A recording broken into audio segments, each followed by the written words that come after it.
তার মানে কি এই সবকিছু সাজানো মানে আমার ফাঁদে ফেলানোর জন্য? জি শিমুল ভাই, আপনি একদম ঠিক ধরেছেন।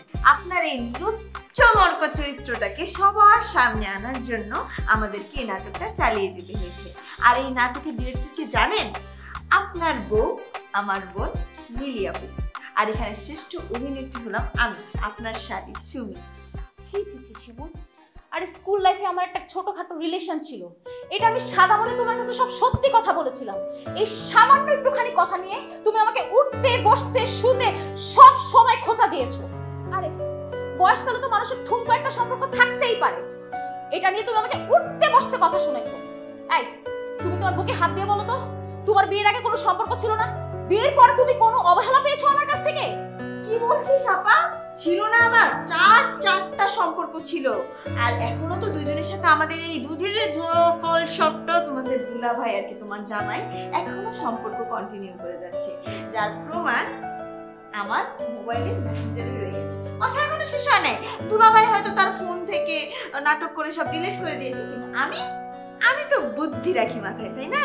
আমিও তার শালী, আমিও তো কম চালাক না। আমি তো মোবাইলে সব স্ক্রিনশট দিয়ে রাখছি। ওরে শালা!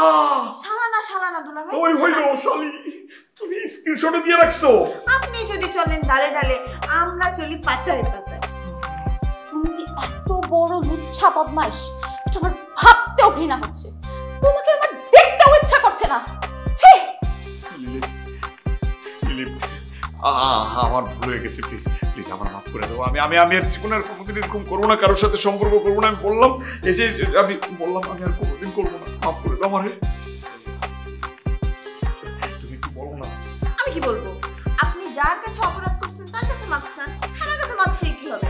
সে যদি আপনাকে মাফ করে, আমার কোনো কিছু না। আমি শেষবারের মতো অনুরোধ করতেছি, আমি আর জীবনে কোনোদিন এরকম ভুল করবো না। তো এটাই আমার শেষ, আমি আর কোনোদিন করবো না। মাফ করে দাও, মাফ করে দাও। আচ্ছা দুলা ভাই, আপনি যদি আমার আর আপুর সামনে কান ধরে উঠবস করতে করতে কথা দেন যে আপনার ভালোবাসা থেকে আমার বোন মানে আপনার বউকে আর কখনো অবহেলা করবেন না, তাহলে আমরা একটা চিন্তা ভাবনা করে দেখতে পারি। না, কোনো সমস্যা নেই, আমি রাজি। কিন্তু সমস্যা তো তোমার বোনের সামনে যদি আমি কান ধরে উঠবস করি, এটা লজ্জার বিষয় না। আমি বরং এদিকে তাকিয়ে কান ধরে উঠবস করতেছি।